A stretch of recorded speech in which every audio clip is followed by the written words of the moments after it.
Hola, buenas tardes. Quiero saludarlos y darles la bienvenida a esta jornada, esta cuarta jornada del Encuentro Internacional de Literatura Negra y Fantástica. Les doy la bienvenida en nombre del Directorio de Letras de Chile. Hemos preparado desde el año pasado, estamos en la preparación de este encuentro que va en su cuarta jornada este mes de mayo, jornadas previas a las jornadas finales que van a ser en junio. A pesar, ¿no es cierto?, de la pandemia, de las cuarentenas, nos estamos reuniendo en torno a nuestros objetivos literarios. A pesar de todas las dificultades que ocurren, hemos aprovechado este resquicio que nos ha posibilitado mantenernos en contacto en forma remota. Y en esta forma remota es que estamos haciendo este encuentro sobre dos aspectos que de alguna manera dos facetas que de alguna manera se hermanan en la literatura, que es la literatura negra y la literatura fantástica. Ha habido encuentros de literatura negra y ha habido encuentros de literatura fantástica. En esta ocasión quisimos hermanarlos, ¿no es cierto?, porque hay ahí también algunos denominadores comunes, son como primos. Este encuentro que ha organizado Letras de Chile ha tenido el apoyo del Ministerio de Cultura y las Artes y el Patrimonio, de la Facultad de Letras de la Universidad Católica y del Centro de Estudios Literarios de la Universidad Católica. Así que bueno, esperamos que sea esto muy provechoso. En nuestra página letrasdechile.cl podrán encontrar información sobre los encuentros que vienen y también allí en nuestro Facebook Live van a poder encontrar las sesiones previas. Consideramos que era muy oportuno, dado que en abril del 2020 falleció nuestro apreciado colega Luis Sepúlveda, escritor chileno, avecindado en Europa tras salir al exilio. Falleció en abril del 2020 con COVID-19. Así que hemos decidido rendirle homenaje en esta jornada y hacer un saludo previo a esta sesión en la cual tenemos notables panelistas. A veces las amistades se heredan o se transfieren como por efecto de un contagio natural, espontáneo. Amigos comunes son un factor de cercanía que puede anticipar amistad. En el caso de Luis Sepúlveda había muchas, tal vez demasiadas coincidencias dentro del mundo literario más entrañable. Rafael Ramírez Heredia, estupendo narrador de México, Poli Délano, nuestro Poli, el enorme periodista y novelista de Negra español Juan Madrid, Ramón Díaz Heterois y Sonia González, Mempo Giardinelli de Argentina. De Mempo Giardinelli, virtuoso cuentista y novelista argentino, invitado a este encuentro, aprendí un concepto trascendental al momento de conocerlo. Fue poco después del término de la dictadura y el inicio de esa transición que recién amenaza con terminar, tras arrastrarse por más de 3 décadas. Lo que aprendí fue simple. Mempo expresó en una charla: para mí lo más importante es ser un buen escritor y una buena persona. Esa fue para mí una revelación notable y un principio fundamental. Todos aquellos escritores que mencioné antes son buenos ejemplos de eso, buenos escritores y buenas personas. La trayectoria de Luis Sepúlveda confirma este principio, punto por punto. Luis, Lucho, para sentirlo más próximo, es uno de los escritores chilenos que más logros ha tenido fuera de Chile. Este parece ser el signo de los grandes, ser reconocido, premiado y honrado fuera de su tierra, de la que salió al exilio en 1977. Un viejo que leía novelas de amor, una novela que lo hizo conocido mundialmente Vendió 18 millones de ejemplares y fue traducida nada menos que a 60 lenguas. Éxito extraordinario para una novela de impecable factura.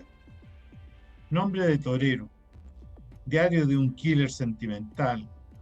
Historia de una gaviota y del gato que le enseñó a volar son algunos de los títulos que muchos de ustedes habrán disfrutado. Esos y otros también fueron fenómenos que captaron enormes volúmenes de lectores. Un milagro.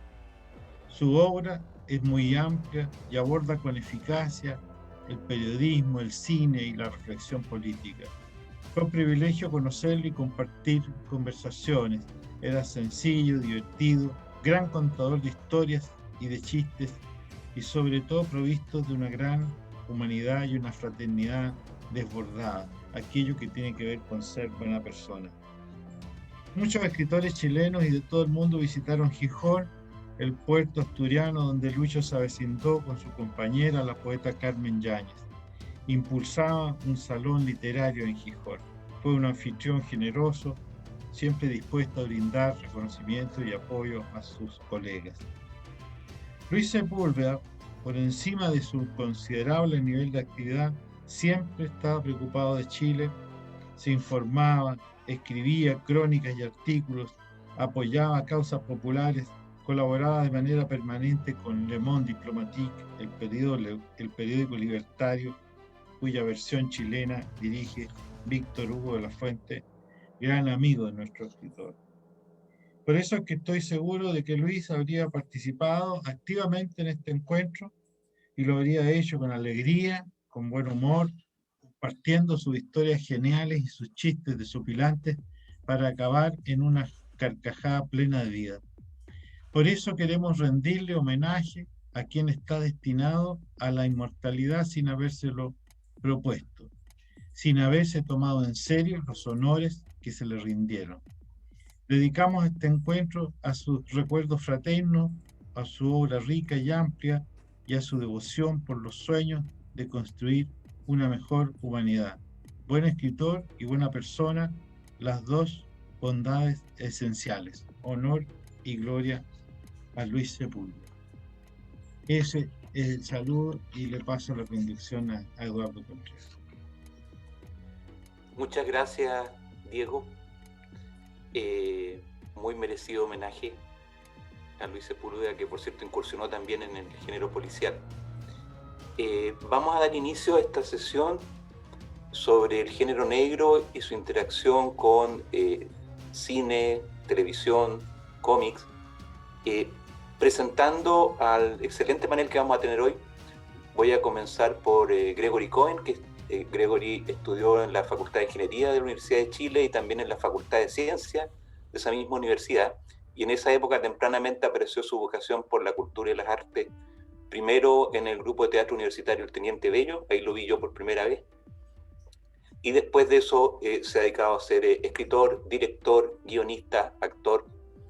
Ha escrito novelas como Mercenario ad honorem, El vacío histórico, El hombre blando, El judío y la pornografía. Ha participado en varios cortometrajes, series de televisión, ha escrito guiones y ha protagonizado películas como El hombre que imaginaba. Ha dirigido largometrajes como El baño, Adán y Eva y Función de Gala. Ha recibido varios premios, por mencionar solo algunos: premio especial de creatividad para video por Luz del Orate, donde estuvo a cargo del guión y también actuó. Este mediometraje obtuvo también el premio Coral en la categoría ficción y premio Gran Coral de todas las categorías en el Festival Internacional de Nuevo Cine Latinoamericano de La Habana. Bienvenido, Gregory. Continúo con Valeria Vargas. Valeria estudió literatura y estética en la Universidad Católica y se especializó en guión en la Escuela Internacional de Cine y Televisión de San Antonio de los Baños, en Cuba. Co-dirigió el documental Niños del Paraíso, rodado en el archipiélago de Juan Fernández. Trabajó en guiones de series de televisión, tales como Viuda Alegre, No abras la puerta, Manuel Rodríguez, entre otras. Fue guionista de las conocidas series de televisión Los archivos del Cardenal y Heredia y Asociado, esta última basada en las novelas de Ramón Díaz Heterovich. También fue co-guionista del largometraje documental Allende, mi abuelo Allende, premiado con el Ojo de Oro en el Festival de Cannes. Actualmente trabaja como investigadora, asesora de guiones, guionista de ficción y no ficción para cine y televisión. El Misterio 15, el primer caso de Laura Naranjo, fue la primera novela de Valeria. Muy bienvenida, Valeria. Continúo con Cristian Montes. Cristian Montes, profesor asociado del Departamento de Literatura de la Facultad de Filosofía y Humanidades de la Universidad de Chile, licenciado en Letras y doctor por esa casa de estudio. Sus áreas de especialización son literatura chilena y teoría literaria. En su rol de académico ha sido investigador de varios proyectos, los que se han traducido en más de 30 artículos publicados en revistas nacionales e internacionales. Además ha publicado varias reseñas de libros y ha prologado obras de varios autores. Ha dirigido alrededor de 30 tesis en el Departamento de Literatura, algunas de ellas directamente relacionadas con el tema de este conversatorio. Es miembro de Letras de Chile y también ha escrito y publicado libros como el ensayo Contra Utopía en la narrativa de Osvaldo Soriano y de ficción como Frutos del Jardín. Y finalmente presento a Iván Martínez, que es editor y gestor cultural, nacido en Arica. Realizó estudios de literatura y estética en la Universidad Católica de Chile y de cine documental en la Escuela de Cine de Chile. Ha recibido, entre otros reconocimientos, el Premio Juegos Literarios Gabriela Mistral Género Cuento en el año 91, Premio del Instituto de Letras de la Pontificia Universidad Católica en Género Cuento. Fue finalista en el primer concurso de cuentos Libros de Mentira. En el año 2011 obtuvo la beca para escritores emergentes del Fondo del Libro por el libro Gente al Camino, y actualmente es director de Ediciones Plaza de Letras y gestor de iniciativas como el blog librero.cl, las revistas Lector y Trazas Negras, que la tiene ahí precisamente destacada en este momento, donde realiza en coautoría con Kampf el cómic de Max Canalla. Bien, hechas las presentaciones, yo voy a lanzar una pregunta como para que todos los panelistas vayan participando de a poco. Yendo al tema central de esta sesión de hoy, voy a partir con Gregory.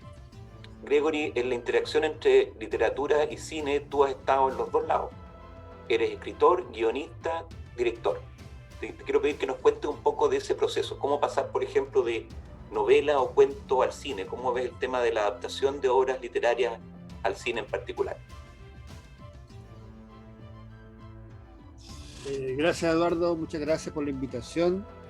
Bien, como tú dices, y está en la presentación, yo he sido bastante promiscuo intelectualmente, digamos. He pasado por varios ámbitos, no solo el de prosa y cine, también teatro, actuación, hasta publicidad. Y además soy chuncho, entonces que de alguna manera también influye en todo lo que es la creatividad de alguien, ¿no es cierto? De alguien que se supone estar conectado con todos los estratos de la sociedad en que vive. Aquí hay dos cosas. En realidad, tú mencionaste la palabra adaptación. A mí la palabra adaptación, la aclaro, me gusta menos que la recreación, porque la adaptación supone algo mecánico, y que pareciera que uno pasa de un ámbito a otro de forma más bien mecánica y respetando, por supuesto, los elementos y la esencia de cada ámbito. Yo prefiero la recreación, porque en el fondo, cuando uno toma un cuento, un relato, una novela y quiere convertirla en cine, la verdad es que es otra obra. Es otra obra. ¿Ah? Obviamente que se respeta la esencia, y es el gran tema, digamos, seguramente Cristian lo habrá visto muchas veces, eso en la academia, digamos, que es la obra, ¿ah? Y dentro de eso las subdivisiones, que implica, porque la pregunta en realidad tiene dos dimensiones. Primero, cómo pasar de un ámbito a otro, y además cómo pasar de un ámbito negro a otro ámbito negro, es decir, de cine negro, de literatura negra a cine negro, que lo voy a ver, digamos, después. Pero primero, en términos generales, cuando uno, por ejemplo, parte de una prosa, ya sea novela o cuento, lo que uno está viendo ahí, la relación del lector con la obra, que siempre es una relación bionívoca, ¿ah? Que no siempre queda claro. Da la sensación que uno lee una obra y la obra es leída. Y es la obra el sujeto de crítica, el lector no. Normalmente el lector no. Cuando hay una crítica sobre una obra, es sobre la obra, más que sobre la relación. Yo creo que cuando un lector se instala a leer, automáticamente se instala una situación. Por lo menos una situación entre dos. Puede ser 3, 4, 5, digamos. Ahí están los intertextos, etcétera, digamos, pero no voy a meter ahí. ¿Ah? Entonces, cuando la obra es leída y es criticada, normalmente la dirección va de un lado. Pero para ser más o menos claros, cuando uno lee una obra, uno imagina todo lo que está leyendo porque lo que está viendo son letras sobre un plano, ya sea papel o ya sea virtual, letras en un plano. Y los personajes, las situaciones, las acciones, los ámbitos, los héroes, los protagonistas, los antagonistas, están en la sala de cine mental del lector, están ahí. Por lo tanto, tiene una libertad infinita, independientemente que el sujeto, el narrador, sea el yo en tercera persona, etc. Pero el lector tiene una libertad infinita y ubica e instala la trama o la narración donde él quiere y como quiera, por supuesto siguiendo la pauta de la narración. En el cine, ¿no? Todo eso tiene un límite, se encarna. También está la imaginación, por supuesto. El espectador de la película está imaginando, pero imagina en base a cosas concretas. El personaje, Fernando, por ejemplo, de la novela, ya no es el personaje que él se imaginó, sino es el actor que lo encarna.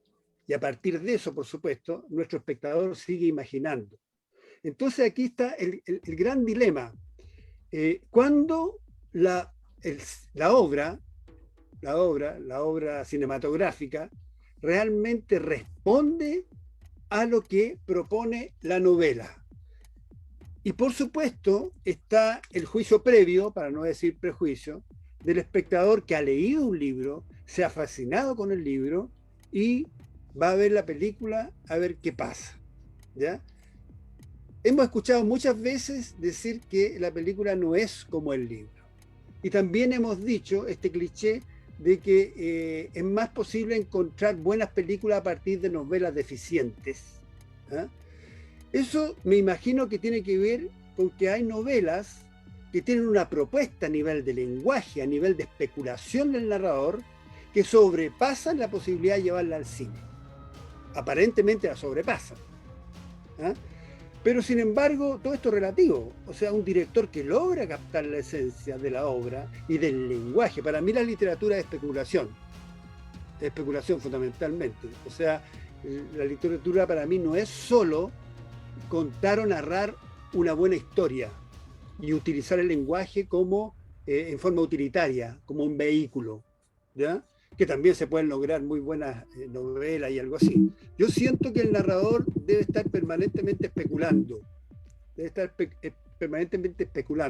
Bueno, y ahí tenemos a Kafka, y tenemos a Dostoyevsky, etc. ¿Ah? Y es ahí cuando empiezan los problemas en el cine.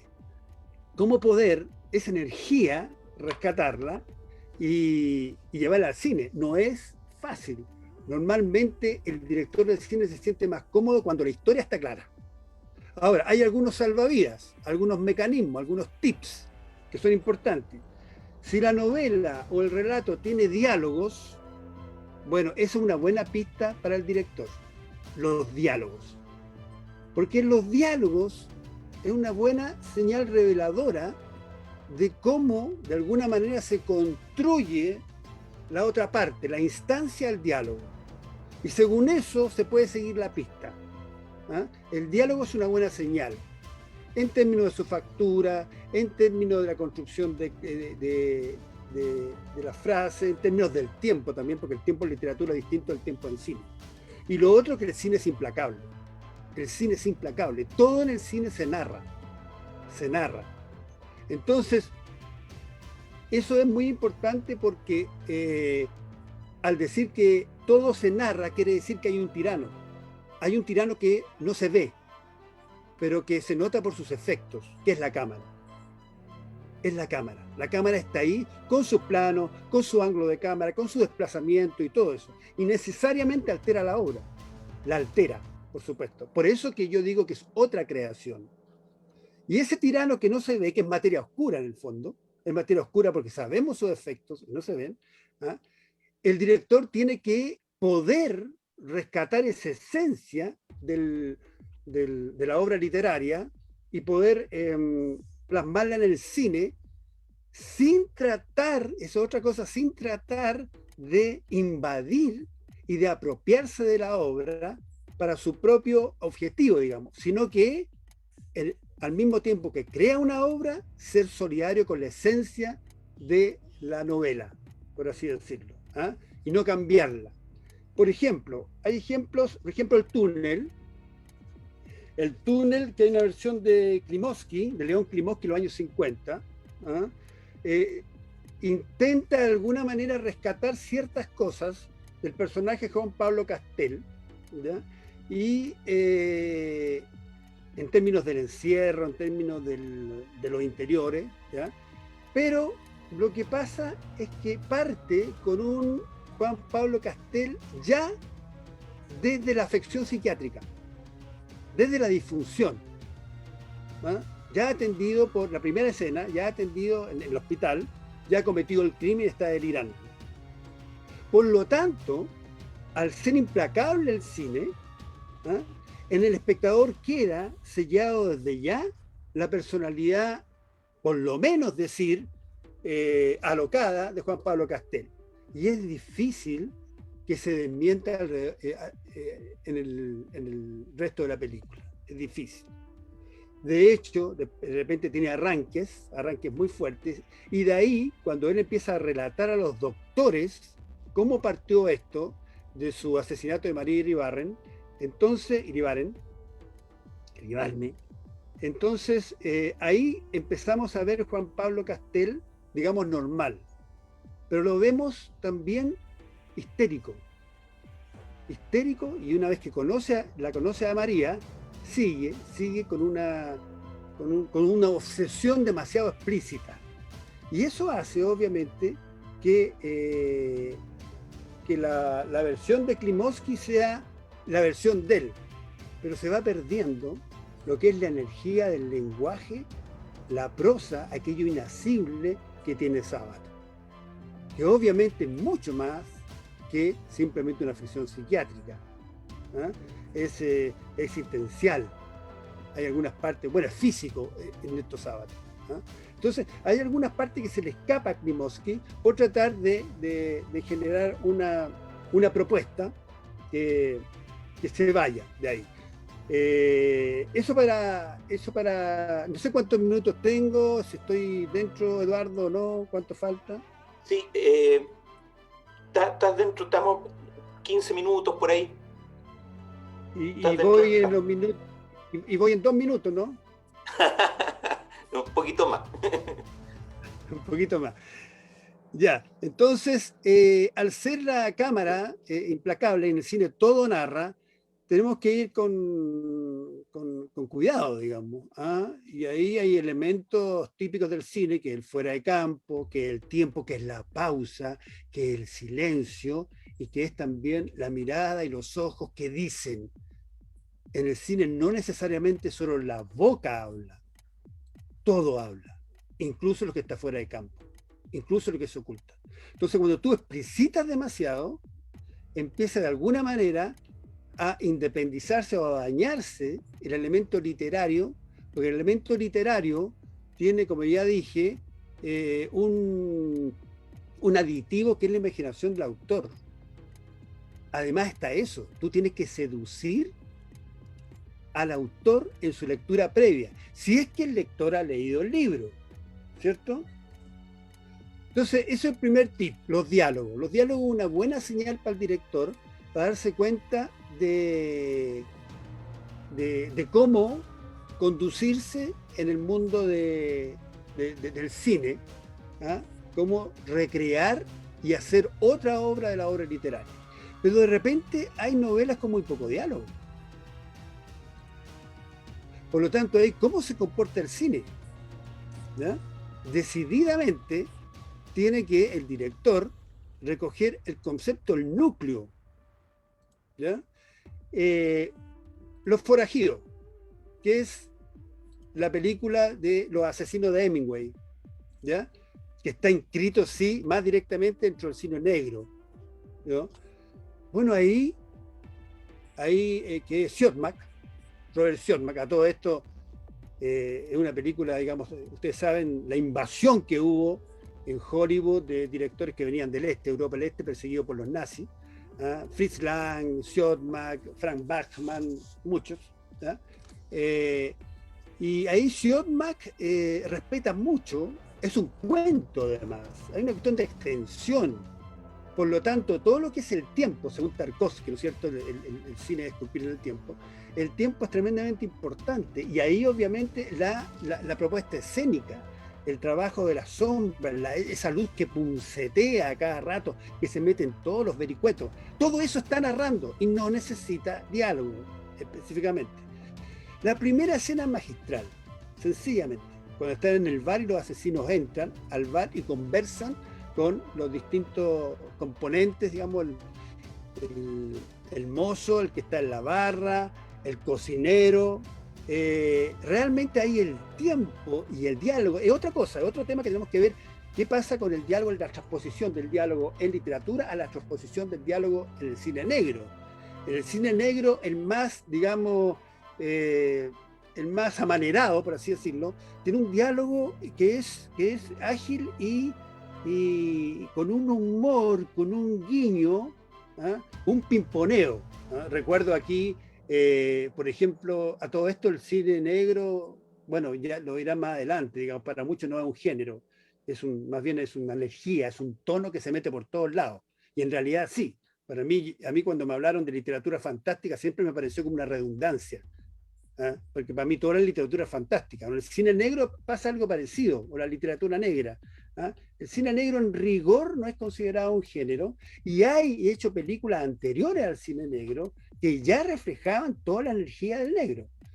Bueno, en Los Forajidos, por ejemplo, está ese diálogo, que es un diálogo decididamente implacable. Es A, contesta B, B, A, B. Es pa, pa, pa, pa, pa. Hay uno muy bueno de Johnny Guitar, porque el cine negro también se ha metido en el western. No sé si Johnny Guitar, fantástica. Ahí está Starley Hutchinson, no sé cómo, el que es de la película de Kubrick también, Doctor Insólito. Entra al bar del western, en el western entra al salón, se coloca ahí en la barra. Otro lo mira porque es un forajido, es un extranjero, digamos, y él viene con su guitarra atrás.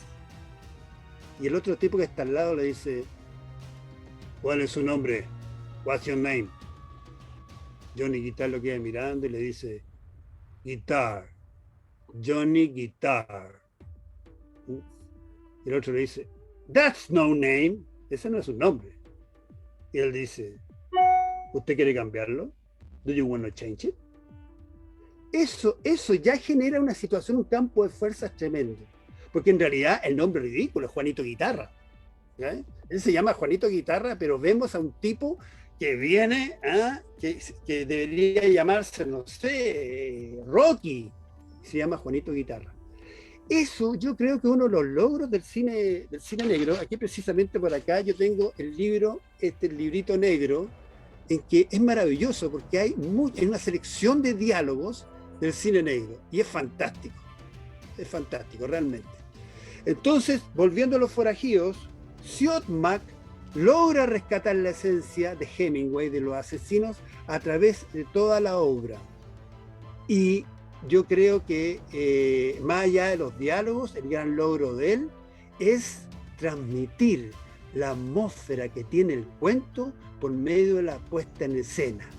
Ese juego insistente entre las sombras y la luz, entre los personajes que se desarrollan, se desenvuelven en sombra, y por supuesto está la matriz canónica, está el bueno, que es Burt Lancaster, digamos, los malos, y ella, la femme fatale, que normalmente está ligada a la mafia. Esa matriz se nota clara. Pero yo creo que el gran logro, cuando tú me dices cómo se transmite, de alguna manera, desde la prosa, por así decirlo, al guión, por ejemplo, la posibilidad de la propuesta escénica de escenografía, luz, diálogo, son fundamentales. Ojo, no sé si alcanzo, Eduardo, ahora. Estás al límite ya, pero dale. Ya, solamente porque he escogido hasta ahora solo ejemplos literarios. Está la obra de teatro de Peter Weiss, que es Maratzat, Maratzat, que es gran polémica también, la polémica del teatro llevado a escena. Y está la obra de Brook, que es la realización al cine de la obra de Peter Weiss, Maratzat. Bueno, Maratzat no sale del hospicio, porque las ganas del director es, si el narrador propone un espacio cerrado, es sacarlo, porque los puristas del cine también dicen que el cine es libre, libertad, el realismo, está en todos lados. No va a seguir el encierro, el confinamiento que lleva la novela. Por ejemplo, esta obra de teatro. Brooks no sale, sigue la representación en el hospicio y respeta el diálogo, lo respeta completamente, en gran parte. Obviamente que hay una cuestión de duración, de longitud, pero ahí es donde está la maravilla del cine. Porque es imposible, por mucho que respete todo Peter Brooks, que la obra de teatro sea igual a la obra de teatro filmada, sea igual a la obra de teatro montada en un teatro. Es imposible. ¿Por qué? Lo que dije, cuando una cámara te coloca en primer plano, te está diciendo otra información, te está insinuando otra cosa, a cuando está en segundo plano, o con un diálogo, o con un ángulo por este lado, con un ángulo por este lado, o está fuera de campo, o nadie habla y está en pausa. Es imposible, por mucho que respetes la obra, que la obra de teatro filmada sea lo mismo. Y ahí logra Peter Brooks la esencia de Maratzat, pero crea también otra obra plena, propia, autónoma, su película. Eso por ahora y mucho más. Gracias. Muchas gracias, Gregory. Súper interesante el tema de las limitaciones de cada uno de los formatos y las libertades de cada uno de los formatos. Quiero darle la palabra a Valeria. Valeria, en tu caso, fuiste guionista de la serie de Heredia, que se basó en más de una novela, en varias novelas de Ramón Díaz Heterovich. Y además entiendo que esa serie contó con 2 directores. Tú estabas quisiera que nos contara un poco de esos roles. Tú estás de guionista, a un lado está el escritor, Ramón, y acá tenemos 2 directores y varias novelas. Parece un problema mayúsculo. ¿Cómo fue eso? Está cerrado.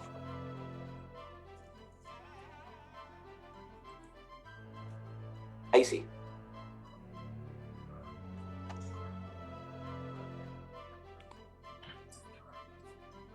¿Me escuchan? Ahí sí. ¿Sí? Te escucha. Sí. ¿Me están escuchando? Sí. ¿Ahí sí? Sí. Ya, disculpen. Ya. Bueno, te decía que primero que nada agradecer la invitación al encuentro, saludar a todos los compañeros. Y bueno, con respecto a lo que me preguntas, la verdad es que fue un trabajo muy interesante. Yo, la verdad que las novelas de Díaz Heterovich siempre me llamaron la atención a medida que las iba publicando, yo las iba comprando, qué sé yo, era una lectora asidua de su obra. Y en esa época yo trabajaba en una productora de televisión y una de mis funciones era inventar proyectos. La productora estaba a cargo de Arnaldo Valsecchi, un director de cine que, bueno, todos deben haber escuchado alguna vez. Y él, bueno, es una persona muy abierta de mente y me decía, ¿qué se te ocurre que podamos hacer? Y bueno, yo quería hacer, a él le encanta también el género negro, entonces le dije, ¿qué te parece si hablamos con Ramón Díaz Heterovich y le contamos a ver si le tinca que hagamos una serie con sus novelas? En ese minuto la verdad es que todavía no empezaba como la fiebre de las series. Fue hace bastantes años. Y hablamos con él y a él le encantó la idea. Y además, debo decir que Ramón Díaz es una persona muy generosa. Entonces, le explicamos el proyecto, yo le mostré más o menos lo que quería hacer en términos de guión. Y la verdad es que él me dijo, hazlo. O sea, confió. Entonces armé un equipo, porque había que trabajar, no lo podía escribir todo yo. Armé un equipo, éramos 4, hicimos 8 guiones, y yo funcionaba como jefa de equipo, pero además escribí 4 de los guiones, y los otros 4 guiones los escribieron otros guionistas, digamos. Y la verdad es que fue un trabajo bastante fluido. Yo creo que la ventaja que tiene la novela negra, así en términos generales, por supuesto que hay excepciones, voy a hacer una generalización, pero la ventaja que tiene la novela negra a la hora de la adaptación es que en general son historias de acción. Los personajes siempre están bastante claros y no hay demasiada inversión, insisto, es una generalización, no hay demasiada inversión de tiempo en descripciones atmosféricas excesivas. Por lo tanto, las historias, porque si no pierden tensión, básicamente. O sea, una novela negra que no tiene tensión no engancha al lector. O sea, tienen que estar sucediendo cosas todo el tiempo. Y eso es muy... compatibiliza muy bien con el formato audiovisual. Sobre todo cuando se trata de series de televisión que son 50 minutos. O sea, no es como un largometraje que uno tiene tiempo como para desarrollar un poco más. Acá tiene que ser como en 50 minutos hay que... En el fondo metíamos en 50 minutos en una novela que puede parecer una aberración, pero la verdad es que fue un proceso que funcionó bastante bien. La mitad de la serie la dirigió Arnaldo Barsetti y la otra mitad de la serie la dirigió Ignacio Agüero. Y que ustedes lo deben conocer, gran documentalista chileno. Y la dupla que se armó, porque por supuesto ellos compartían qué es lo que iba a hacer cada uno con cada capítulo. Se reunían, qué sé yo, intercambiaban ideas y funcionaba muy bien. Los capítulos que dirigió Ignacio tenían un tempo un poquito más lento, porque bueno, cada uno pone su sello, pero en general la serie tenía una coherencia en la que si ustedes revisan los capítulos, por supuesto tiene imperfecciones como todo primer trabajo, pero tiene una coherencia en que no es tan fácil distinguir qué capítulo dirigió cada cual, porque bueno, llegaron a ciertos acuerdos.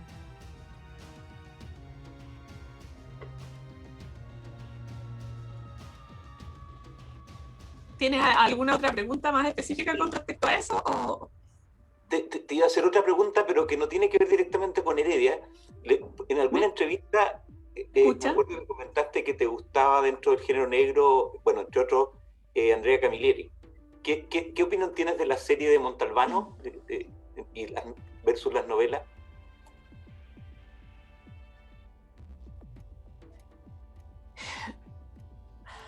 Mira, lo que pasa es que yo creo que es un poco... Me gusta la serie.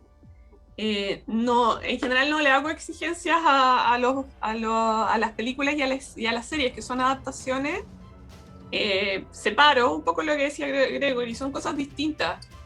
Entonces, claro, uno busca que haya cierta justicia, por decirlo así, con cosas básicas, como por ejemplo la atmósfera general, el perfil del personaje, pero lo demás no puede ser exactamente igual. Un poco lo que pasa con Stieg Larsson, con Millennium, con los hombres que no aman a las mujeres, que hay una versión sueca bueno, y es largometraje, hay una versión sueca y hay una versión norteamericana. ¿La vieron? Sí. Son casi iguales, pero las propuestas tienen sutilezas distintas. A mí me gusta más la adaptación norteamericana. Okay. Pero el trabajo de adaptación en general me parece ¿Perdona? ¿Me decías algo? Te iba a decir, sí, no, te iba a decir solamente que no tenía más preguntas específicas, pero si te quieres extender sobre el tema al margen de mis preguntas, por favor, adelante.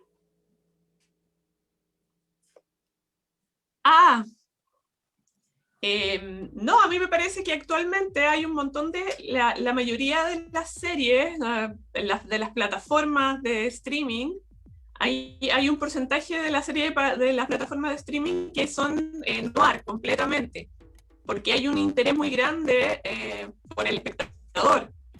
De parte del espectador, yo creo que eso tiene que ver con que la novela negra, ustedes saben, bueno, por supuesto saben, que la novela negra antiguamente era mirada como una especie de subproducto literario, pero era muy consumida por lectores que no tomaban en cuenta el resto de la literatura, o sea, solo les interesaba eso. Bueno, también historias de terror y noir, negra, como queramos decirle.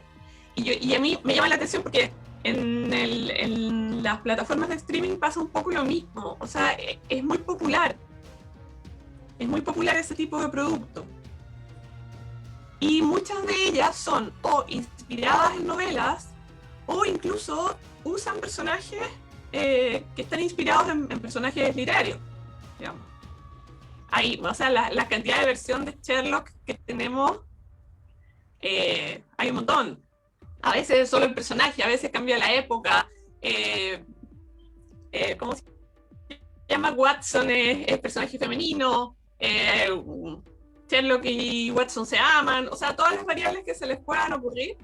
Pero es un personaje que no desaparece. O sea, que sigue su camino en todas las versiones posibles. Eso me parece súper interesante, esas como intertextualidades. Lo mismo pasa con Agatha Christie, o sea, Agatha Christie sigue ahí. A propósito de cine más clásico, Agatha Christie también hizo un guión, o sea, Testigo de Cargo, el guión lo hizo ella, la obra de teatro era ella y el guión lo hizo ella. Raymond Chandler también escribía guiones, se terminaba un poco peleando con los directores, pero también le tocó escribir guiones varias veces. Entonces son dos mundos que siempre han estado entrelazados. Sobre todo porque el género negro es muy atractivo para el gran público, por decirlo así. Y lo otro que creo que lo hace muy interesante para todos nosotros, me incluyo porque me encanta, es que permite aproximarse a culturas, a otras culturas, desde un lugar que es desde un lugar muy desnudo, porque las series negras, las novelas negras también, por supuesto, nos muestran la idiosincrasia de los países sin adorno. Entonces podemos entrar, no sé, a conocer cómo funciona la cultura islandesa, se han visto Trapped, cómo funcionan los finlandeses, escuchar esos idiomas, eso es una cosa que a mí me parece destacable, porque cuando nosotros leemos, bueno, a menos que seamos políglotas, que la mayoría no lo somos, cuando leemos novelas, leemos la traducción. Pero cuando vemos series, podemos activar los subtítulos, es por lo menos lo que yo hago, dejo el idioma original y entonces me doy el gusto de escuchar cómo suena el finés, cómo suena el ruso, cómo suena el sueco, cosa que si lo pensamos antiguamente era muy complejo, o sea, leíamos traducciones y a menos que conociéramos a alguien que hablara en alguno de sus idiomas, no teníamos una oportunidad muy muy accesible de disfrutar de series, o sea, de piezas dramáticas en otro idioma. Porque aunque no entendamos lo que están diciendo, bueno, obviamente entendemos que estamos leyendo el subtítulo, pero que aunque no entendamos lo que están diciendo, cada uno de estos idiomas tiene un peso dramático. O sea, la forma en que se enojan los islandeses, por ejemplo, yo siempre me fijo, por ejemplo, en cómo dicen no en los distintos idiomas, o cómo son las expresiones como más básicas del ser humano en los distintos idiomas. Y hay una musicalidad que es muy interesante y que creo que es una de las cosas destacables de hacer la adaptación, digamos. O sea, no son comparables, pero cada una de las expresiones artísticas tiene distintos como virtudes, por decirlo así, y yo creo que una de las virtudes de esta globalización que tenemos y el acceso que tenemos a series negras de todos los países es esa, que también hay una aproximación a culturas que antiguamente es muy difícil que supiéramos cómo funciona un pueblito en Islandia, así de manera tan masiva. Y se repiten las mismas temáticas que nos unen a todos, tiene que ver con el abandono, con la injusticia, con personajes que en otras series no son visibles.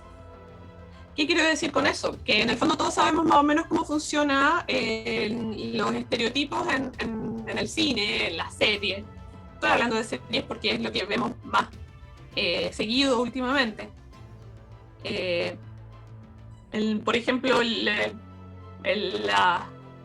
mercado norteamericano tiene una cierta tendencia a mostrar puras personas bellas. No sé si les ha pasado que ven una serie y en realidad hasta el cartero es lindo.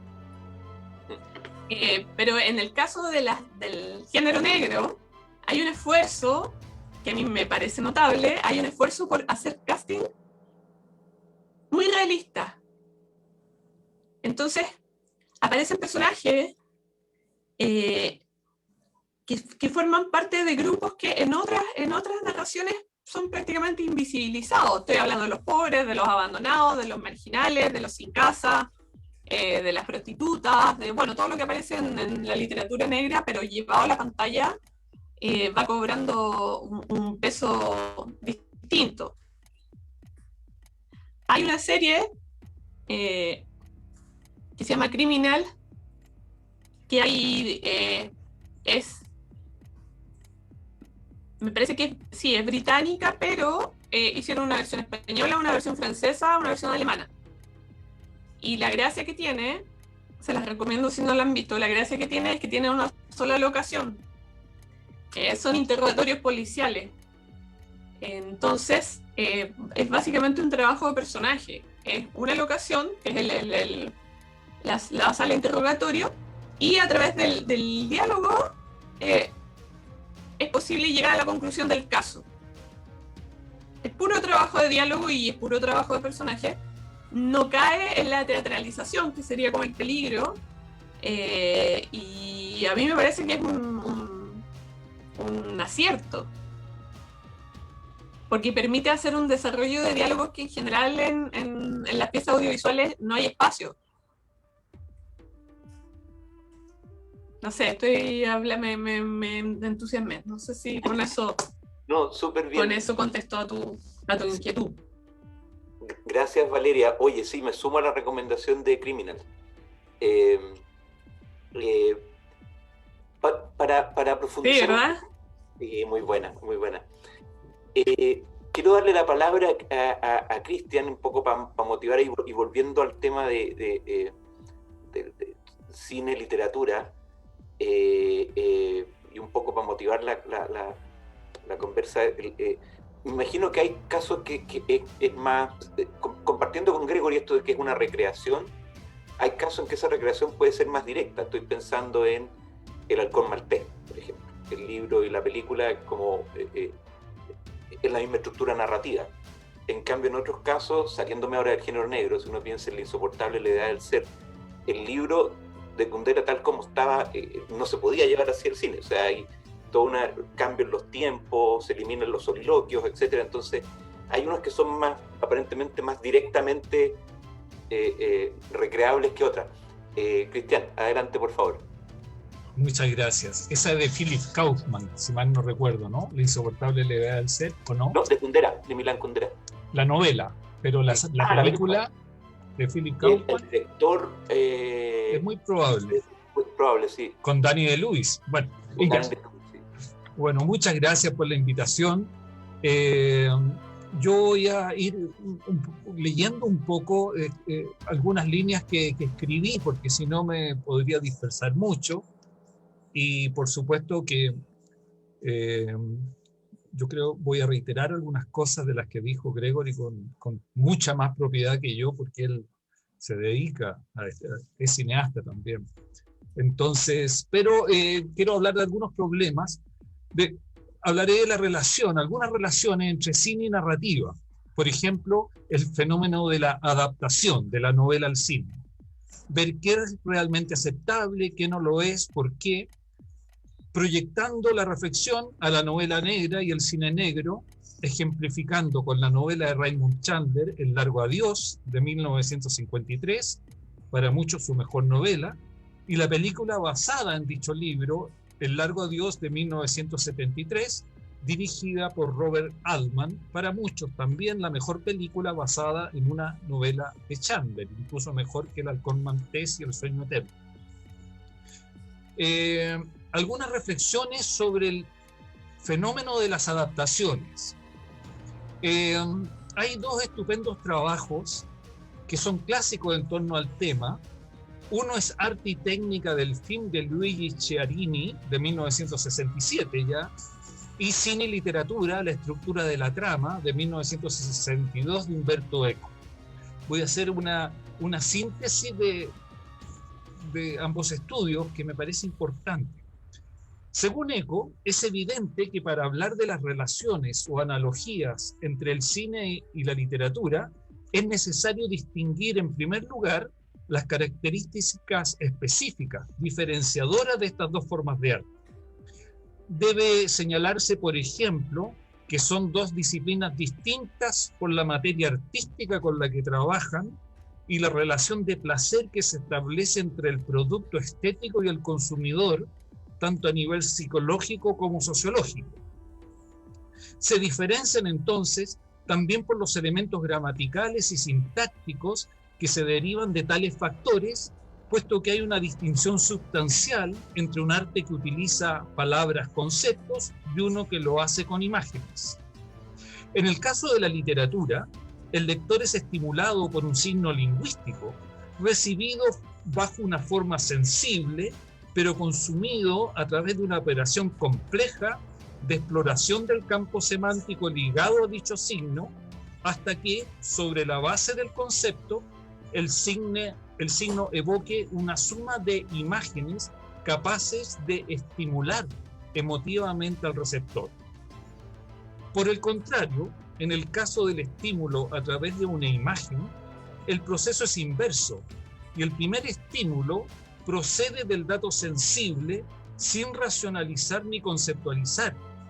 El dato sensible es recibido más bien con toda la carga emotiva sensorial que la experiencia conlleva. La primera reacción ante la imagen no es ya intelectiva, ni siquiera intuitiva, sino más bien fisiológica, una especie de pulsación cardíaca acelerada que precede a toda eventual comprensión crítica del dato. Por estas razones, tanto Chiarini como Eco consideran que no es aconsejable realizar una comparación demasiado mecánica entre cine y narrativa. Por ejemplo, no les parece adecuada la analogía que generalmente se hace entre la noción de imagen fílmica y la de imagen narrativa, o la analogía que muchos creen advertir en determinadas nociones de gramática fílmica, como los cambios de posición de cámara, los cortes, etc., y determinados procedimientos literarios. Para ambos teóricos hay que reconocer, sin embargo, que cuando se utilizan tales analogías, generalmente se hace en forma de metáfora. Del mismo modo que se dice, por ejemplo, que en un texto literario están virtuosamente esculpidos los personajes. Ambos estudiosos plantean que sí es correcto hacer uso de estas metáforas, pero el error se produce cuando de este uso empírico de una metáfora se pasa a una teorización donde a la metáfora se le asigna un valor literal. Una vez realizadas estas aclaraciones, los dos estudiosos coinciden en que entre ambos géneros artísticos, cine y narrativa, novela, por ejemplo, puede determinarse por lo menos una especie de homología estructural sobre la que se puede investigar. Esto es, que ambos son artes de acción. Se entiende por acción, en términos de la poética de Aristóteles, una relación que se establece entre una serie de acontecimientos, un desarrollo de hechos reducido a una estructura de base. Esa es la definición de Aristóteles. Se trata, ahora en términos de Ronald Barthes, de un conjunto de núcleos narrativos indispensables, tanto en el ámbito literario como en el cinematográfico, que conforman la columna vertebral de la historia que se narra. Son estos nudos o núcleos semánticos los responsables de que la acción se consolide. Según Chiarini y Eco, el hecho de que la acción sea narrada en la novela y representada en el cine no invalida el hecho de que en ambos casos se estructura una acción, aunque con medios distintos. Como conclusión a estas reflexiones de los teóricos italianos citados, puede plantearse que sí es posible y legítimo entonces establecer comparaciones entre la forma de una película y la forma de una novela, al menos en el plano de la estructuración de la acción. Paso ahora a referirme al Largo Adiós de Chandler y al libro que se titula El arte de escribir, donde aparecen cartas de él y ensayos acerca de la literatura especialmente. En el libro Raymond Chandler, El simple arte de escribir, donde se publican diversas cartas y ensayos del autor, Chandler afirma que en sus libros nunca quiere dar clases de moral, pero sí mostrar de manera desnuda la realidad que observa. Dice que la mímesis realista de sus relatos corresponde a las exigencias del mundo que le tocó vivir. Su método pretende lograr una objetividad que exige un estilo vívido y a la vez ácido, mordiente, entendiendo por ello una correcta imbricación entre delicadeza e intensidad. Pensar el método implica mantener en equilibrio la improvisación con la rigurosidad de la escritura y potenciar la, comillas, dimensión mágica de las palabras, cierre de comillas, y la imaginación poética. En lo que se refiere a la técnica narrativa, Chandler piensa que un novelista debe decidir con sabiduría si enfatizar el aspecto psicológico de los personajes o el carácter dinámico de la acción narrada. Su opción ante el ejercicio de la escritura es la economía verbal y la búsqueda de un adecuado tema, pues este es, comillas, la plataforma de lanzamiento para la imaginación del escritor, cierre de comillas.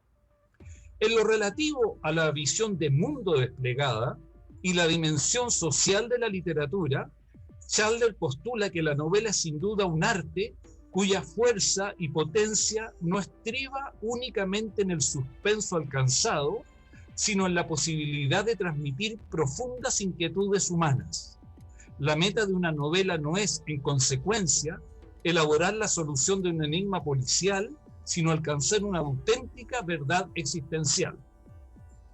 Es relevante destacar que en sus novelas se despliega un discurso de ideas eminentemente crítico, donde, por ejemplo, tanto la Iglesia Católica como las políticas, especialmente las de izquierda, son puestas en tela de juicio, pues las considera expresiones que no permiten la libertad del juicio ni la autonomía espiritual. En el simple arte de escribir, puede apreciarse que el autor es ajeno a todo tipo de credo. A partir de estas ideas que se despliegan en el arte de escribir, una pregunta que surge como lector es: ¿son estas características del mundo representado en la novela de Chandler y toda esta reflexión que Chandler hace respecto a sus novelas transmisible al lenguaje del cine? En este caso, a lo realizado por Robert Altman en la película El largo adiós. Paso a hacer una reflexión al respecto. En la adaptación de la novela, Altman reconfigura la estética y trama del típico film noir, adaptando la historia original al tiempo presente, vale decir el año 73. Debe recordarse que el tema del clásico detective privado estaba ya un tanto obsoleto en los años 70, incluso el género se había metamorfoseado en lo que se bautizaría como neo-noir, esto es, una recreación del cine clásico de los años 40 y 50, que dependiendo de las intenciones del director, podía desviarse más o menos de las reglas tradicionales. Altman quería hacer algo distinto, no un neo-noir de corte más clásico como sería Chinatown de Polanski del año 74, sino una especie de sátira sobre el género que oscilara entre sus referentes clásicos y la época en que se realizó el film, insisto, 1973. La estrategia del director consistió en resignificar la novela de Chandler y su personaje, como si este personaje, como si Philip Marlowe, hubiera estado invernando aparte durante algunas décadas y hubiese emergido nuevamente en los años 70, continuando, eso sí, con el mismo comportamiento de antes, del Marlowe de la novela, y portando los mismos valores que en el pasado, la ética personal y todo eso, pero en un contexto que ya no es el suyo. Es muy raro eso en la película. Robert Altman perfiló un Philip Marlowe a través del actor Elliot Gould, extravagante, mucho más que como es en la novela, contemporáneo a su momento, una personalidad acorde a los años del post-hipismo. La película mantiene un tono humorístico, mucho más humorístico que el que se aprecia en la novela, basado este humor en continuos guiños al Hollywood clásico, y lo cual puede apreciarse en pequeños detalles irónicos que acentúan una forma de presentar a Marlowe como una construcción hecha a partir del mito, pero para retorcer dicha imagen. El Philip Marlowe de la película mantiene en todo momento una pose irónica y a la vez es mucho más vulnerable que el Marlowe de la novela, el que sí responde al prototipo clásico. Por otro lado, junto a reconocer estos aportes del film de Altman, es posible constatar que el desplazamiento de la novela a la película produjo cambios profundos en varios aspectos. Por ejemplo, en la configuración de las relaciones que se establecen entre los personajes. Hay mucho mayor liviandad en el trazo de los vínculos sociales y afectivos. Hay un decaimiento de la crítica social que se aprecia en la novela, y hay una presencia de un gesto satírico muchísimo mayor al que está justamente presente en la novela de Chandler. Pregunta que se abre entonces.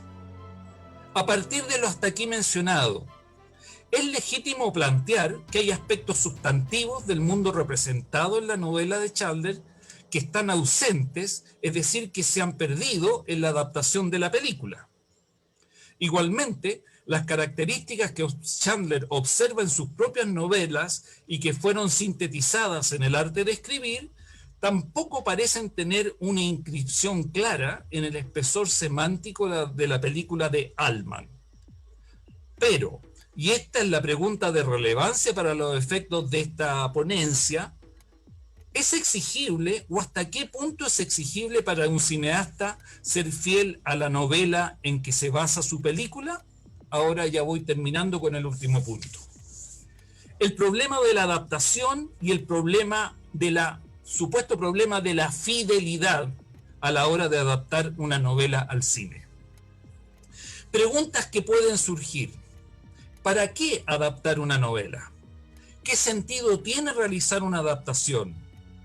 O también, ¿cuál debiera ser el objetivo de un cineasta al adaptar una novela? Aquí hay distintos críticos teóricos que recogen algunas reflexiones que me parecen importantes traerlas en este momento donde voy concluyendo. Hay críticos que consideran que un director tiene una total libertad al adaptar una novela. En un lugar contrario, otros piensan que sí hay que ser fiel al original literario porque si no es una mala película. Entonces, ante esas dos posiciones extremas, algunas propuestas que han surgido en estas últimas 2 décadas son las siguientes, que las voy a sintetizar nomás en párrafos. Por ejemplo, el estudioso Francisco Ayala, en su libro El escritor y el cine, de 1996, al referirse a la adaptación a la televisión de la novela Los Buddenbrook de Thomas Mann, afirma que el objetivo de una adaptación fílmica debe ser el poder lograr una obra válida en sus propios términos, una obra audiovisual capaz de hacernos olvidar su modelo narrativo. Ahí cierro de comillas.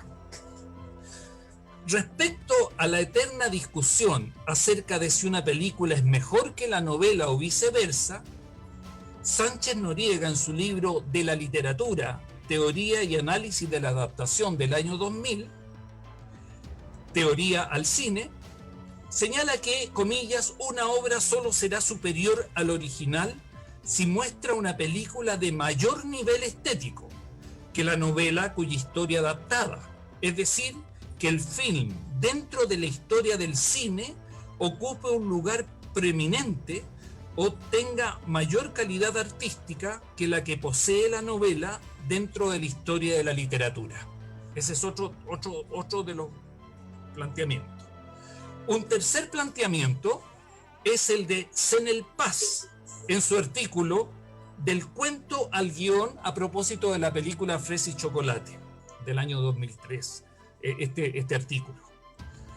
Aquí señala otro aspecto muy interesante, que dice, al adaptar una novela, una gran novela, porque estamos hablando, al adaptar una gran novela al cine, se está siempre ante la disyuntiva de mantenerse fiel al original o no hacerlo.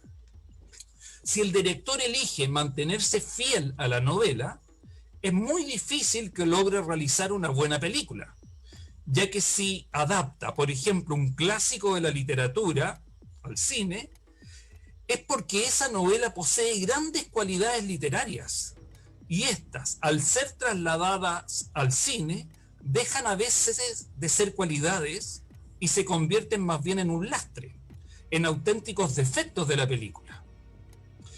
Por otro lado, a veces es posible que una película mediocre haya realizado una excelente adaptación de una novela en el sentido de haberse mantenido fiel al espíritu de esta, pero ello no la salva de ser una película fallida. Entonces, en otras palabras, en algunas películas, la escrupulosa fidelidad al texto conspira la mayor de las veces al buen logro de una obra cinematográfica. Para terminar, la siguiente interrogante. ¿Qué puede hacer entonces el cineasta, estando ya consciente de que a lo mejor no debiera adaptar fielmente una gran novela? Surge así, a partir de ahí, otro interrogante inicial de este acápite. ¿Qué sentido tiene realizar una versión cinematográfica de una gran obra literaria si para obtener una película sólida y de calidad, prácticamente todas las virtudes por las que destaca esa novela se van a perder en el proceso de adaptación de un medio a otro? Esta situación problemática es parte de las reflexiones del gran cineasta István Szabó, quien en su artículo Las enormes ventajas y las lamentables perspectivas que trae consigo la imagen en movimiento, señala que, comillas, mi opinión es que las grandes obras maestras de la literatura no deben ser filmadas, sino leídas. En ellas los mensajes están en las palabras, que se relacionan unas con otras y por lo tanto, al convertirlas en imágenes, lo que se hace es una duplicación. No quiero decir que se echen a perder, lo que sucede es que siempre se conviertan en otra cosa. Una eventual hipótesis personal, no definitiva y absolutamente tentativa, por supuesto, pero que concuerda plenamente con una reflexión del profesor Manuel Cabello en un artículo que tiene un título muy sugerente. Se titula así: ¿se deben llevar las grandes novelas al cine? Según lo que él plantea, una novela debiera ser adaptada al cine solo si el contenido de la misma, al ser traducido al lenguaje fílmico, va a ganar en interés y va a producir una película como mínimo con tanta calidad como película, como la novela lo es como novela. Eso. Muchas gracias, Juan. Gracias, Cristian, muchas gracias. En el intertanto, sí, confirmado que el director es Philip Kaufman, el de Insoportable de Darcy. Vamos a hacer un giro drástico ahora, siguiendo dentro del género negro, pero nos vamos del cine al cómic. Le quiero dar la palabra a Iván Martínez, que ha estado desarrollando en conjunto con el dibujante que es Camp, la serie de Max Canalla que se ha estado publicando en la revista Trazas Negras y que nos tienen ascuas porque se va entregando por capítulo al viejo estilo de los folletines. Iván, te quería hacer una pregunta y darte la palabra. ¿Cómo es esto de guionista y el dibujante? O sea, ¿cómo es ese trabajo ahí? ¿Se ponen de acuerdo y discuten sobre las viñetas? ¿O simplemente tú mandas unos textos y el dibujante dibuja? ¿Cómo es la cosa? Bueno, estaba escuchando en realidad con bastante atención las intervenciones de Gregory, Valeria y Cristian, y esas problemáticas en el fondo que se señalan y discuten, la verdad es que siempre va a existir en el traspaso de un formato a otro. Ahora, yo he visto adaptaciones, por ejemplo, en el caso del cómic, que son bastante soberbias, por decirlo así, en un adjetivo, y porque precisamente trabajamos con un lenguaje diferente, pero a la vez muy similar. O sea, el cómic toma casi todo del cine, pero no es el cine. O sea, trabajamos con otro tiempo, con otros recursos. Entonces, en cuanto al lenguaje, pero también con otras presiones y con otras limitaciones. El cómic está limitado por el encuadrado del dibujo, aunque en muchos aspectos también eso ha logrado romperse y abrir ese espacio. Pero las adaptaciones, por ejemplo, que tiene el cine con respecto a los presupuestos, que siempre son escasos, que hay un equipo de producción, en el cómic se puede saltar todo eso de alguna manera. Creativamente a veces es un espacio de mayor libertad. Por ejemplo, en el caso del trabajo que estamos realizando con Camp es bien extraño porque lo que manda ahí de alguna forma son la cantidad de años que nos conocemos. O sea, yo no le entrego ningún texto a Camp, lo cual puede ser un sacrilegio para todos los guionistas que están acá, pero mi presentación para Camp se reduce a unos cuantos garabatos infantiles en una hoja, y el nivel de trabajo que tenemos de todos los años que nos conocemos, Camp logra interpretar eso de forma sin llevar un guión preconcebido, y eso tiene que ver simplemente con dejar a él la imaginación de lo que uno le indica. Si yo les pudiera mostrar, creo que esto es lo más parecido a un guión que trabajamos. Una hoja con unos garabatos y una indicación que no lleva texto. Camp dibuja sin saber qué es lo que van a decir los personajes. Entonces, cuando él cumple con ese cometido de traer en el fondo todos los dibujos, el proceso de la narración literaria se hace después. O sea, trabajamos completamente en un sistema de trabajo distinto. Entonces, cuando estamos ya con la página armada, en el fondo, cuando ya sabemos, porque hemos conversado previamente en qué va la historia de este número, recién empezamos a darle voz a los personajes Y ahí nos encontramos de repente con algunas cosas a las que hay que poner atención, que tienen que ver con la coherencia de la historia, con que no se nos pierda un hilo de algo que hizo el personaje en el anterior, pero de alguna manera es porque tenemos clara la historia de principio a fin, o sea, en términos muy generales, pero no sabemos, igual que el que está leyendo, qué es lo que va a pasar en el próximo número. Nosotros generalmente trabajamos un par de semanas antes de lo que la revista se va a lanzar, por lo tanto siempre está ese pie forzado. Ahora, ¿cómo dejamos sorprendido al lector de alguna forma? Y eso mágicamente ocurre al momento de trabajar, y eso es porque ese espacio de narración te permite eso. Entonces tenemos un personaje que de alguna manera lo dibujó Kampf de acuerdo a unas indicaciones, pero que después del segundo entrega ya agarró cuerpo, ya tiene sus modos propios. Entonces ya él nos manda a nosotros qué es lo que debemos hacer. Ya leemos a un ser vivo en la ficción, que suena extraño, pero sucede así. O sea, ya tiene su carácter, ya sabemos qué va a hacer y qué no va a hacer. Entonces eso de alguna manera es la pauta que marca el trabajo. Y efectivamente nosotros entregamos este proyecto porque surgió de la necesidad de contar con una producción del cómic dentro de la revista. Una revista que también nace de otra inquietud, que era un blog de entrevistas literarias que empezamos a desarrollar con Bartolomé Leal.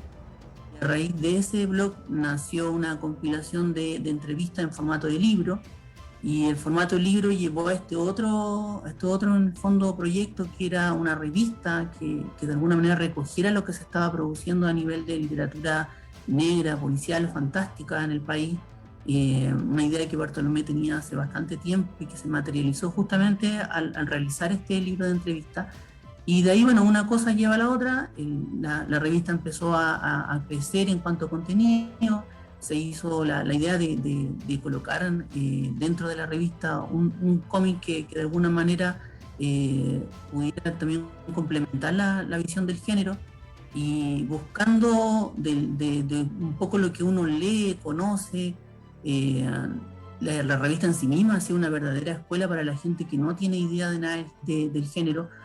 Hay unos artículos bien interesantes sobre cine negro, sobre cine fantástico, que Bartolomé ha ido desarrollando a lo largo de los números, y de alguna manera el que no sabe nada del género, que no conoce reglas, que no conoce de alguna manera autores, no conoce libros, está ante una publicación que le permite educarse en cierto modo acerca de lo que es el género negro, policial, fantástico, y bueno, y todo lo que recoge la revista.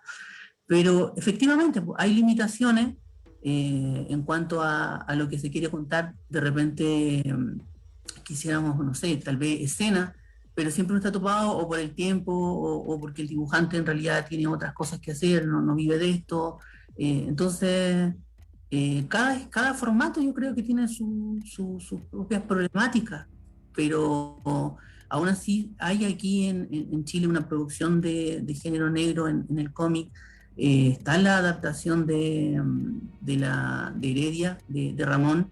Es interesante ese volumen, que es porque aquí podemos ver como 20 Heredias diferentes, y eso un poco responde a lo que habíamos estado conversando hace un poco rato atrás, de cuál es la visión de cada artista cuando adapta. Aquí te pueden encontrar unos Heredias totalmente fantásticos y distintos unos de otros, que responden a la imaginación de aquel que ha hecho esa adaptación o esa encarnación en el libro. Hay otras, por ejemplo, adaptaciones como Rob Story de Fouquet, que es de Gonzalo Martínez, que también es un cómic adaptado de un libro. Por lo tanto, siempre se está conviviendo entre ese traspaso de género de uno a otro. Más Canalla es un chiste porque nace de un hombre que se llama Max Canales, pero que es un policía en el fondo que es atípico, que de algún momento a otro tiene una misión súper ultra importante, que es cuidarle a la esposa al jefe, al comisario, y la cuida tan bien que establece un vínculo amoroso que marca completamente su vida posterior. Entonces, esto va desarrollando una línea de la historia que tiene que ver con encontrar a esta mujer desaparecida, y por otro lado, la fatalidad de la vida. Él, siendo una persona común y corriente, recibe una gran herencia de parte de un familiar, con la condición de que se haga cargo su vida y la enmiende, y para ponerlo a prueba tiene que cuidar de un gato durante un año para poder hacer efectiva esa herencia.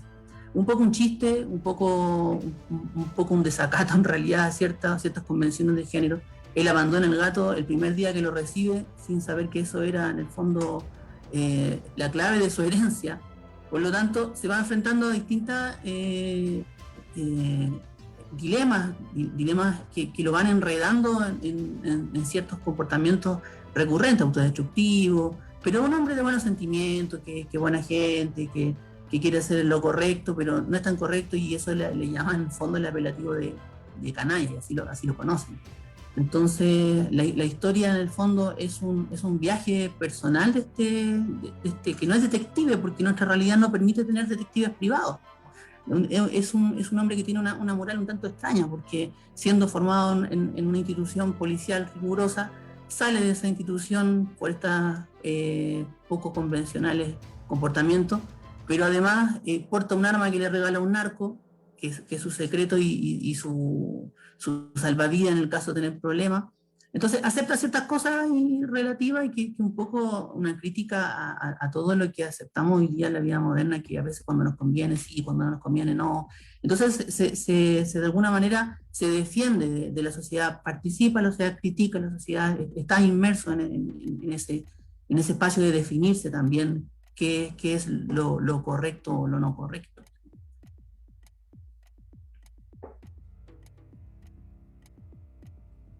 Súper interesante el formato cómic en realidad, porque como que de alguna manera igual recoge parte de los dos mundos de los que hemos estado hablando, o sea, lo narrado y lo representado. Hay una representación ahí también, hay narración, y en el caso particular de lo que ustedes están haciendo, una narración con altos recursos literarios, o sea, la historia no es lineal, hay flashback, partimos en un momento del tiempo, pero después nos vamos con más canalla para atrás, cuando conoció a la travesti que lo ayuda, y después nos vamos más atrás con Olga en Moscú. Entonces, literalmente está como bien estructurada. Bien, no sé si quieres agregar algo, Iván, porque si no vamos a ir a la etapa ya del conversatorio. Sí, yo creo que en algún momento me gustaría hacer alguna recomendación de otras cosas que se están haciendo en el género.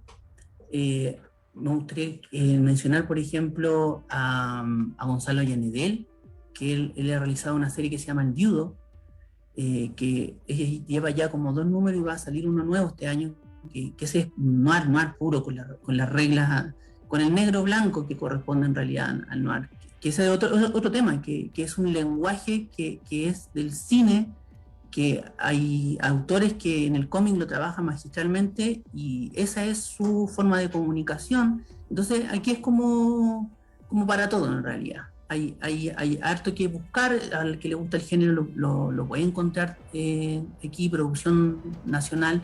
Y bueno, los libros, que son la base fundamental en el fondo de lo que hacemos en el trabajo de Trazas Negras, porque si bien hay autores que la gente conoce, como Ramón, en algunos casos Bartolomé Leal, un autor bien prolífico que tiene una gran cantidad de novelas dentro del género, Elis Murialdo, mismo Eduardo, Cecilia Aravena, que son los que permanentemente están aportando texto a la revista, pero también hay camadas de autores jóvenes. A mí me gusta mucho la primera novela de la Pablo y la Vaca, La Regla de los 9.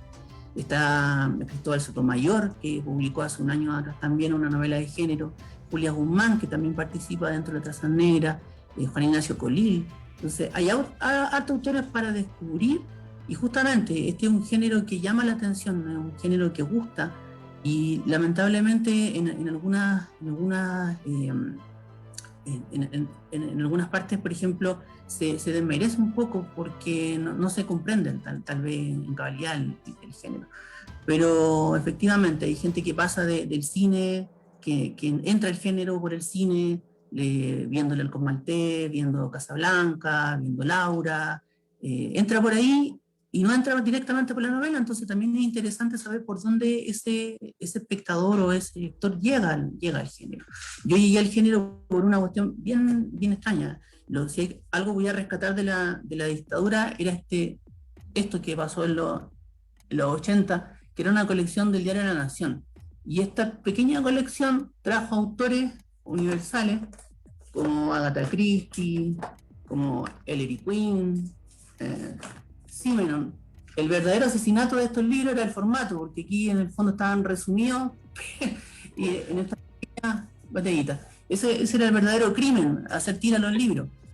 De alguna manera llegaba uno a entrar a ese género y era interesante.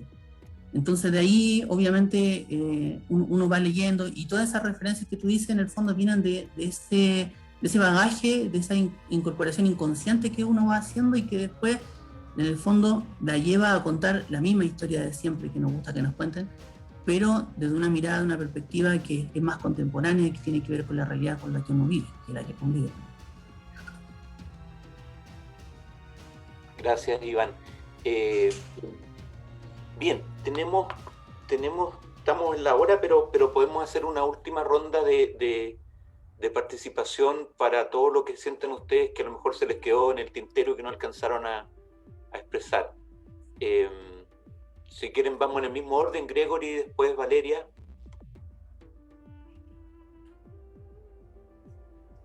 Sí, siempre hay, como dice Iván, hay crímenes y crímenes, ¿no? En ese caso, crímenes de formato. Sí. A mí me gusta el crimen de atentar precisamente al formato, a los clichés que hay, de los temblequeos que algunos autores hacen a los géneros o al esquema, digamos. En el cine negro, formalmente parte como el 43, alguien determinó que perdió el 43 y estar con Maltés y todo eso, pero como en todo movimiento hay precursores, incluso algunos hablan del vampiro de Dulce.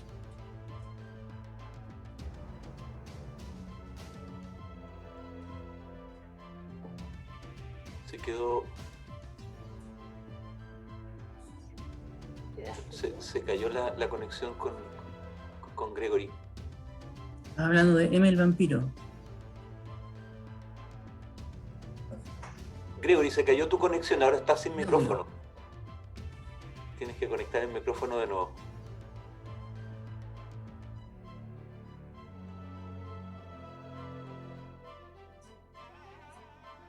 Ya, qué bueno que me dijiste ahora que estaba sin micrófono porque estaba media hora hablando a veces muteado. Así que... No, pero no fue todo el rato muteado, fue este último, se cayó tu conexión y volviste sin micrófono.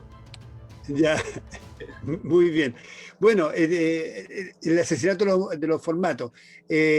Bueno, se habla también de los antecedentes del cine negro, incluso a M, a Düsseldorf, incluso la película con Peter Lorre.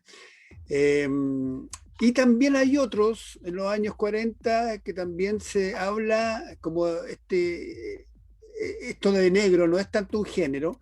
Se habla de elementos de energía negra en ciertas películas que no tienen los elementos típicos, pero sí está esa energía negra que se entremezcla. Y yo quisiera mencionar aquí una película que me llamó mucho la atención, que es del 43, creo, que es Marea de Luna.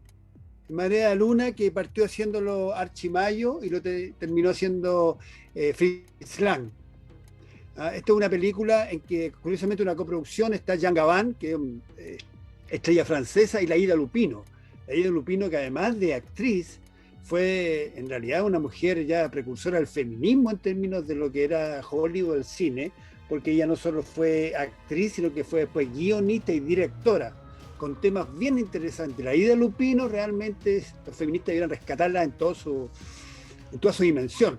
Y esta película, lo interesante es que a pesar de que hay un malo, pero el malo es débil.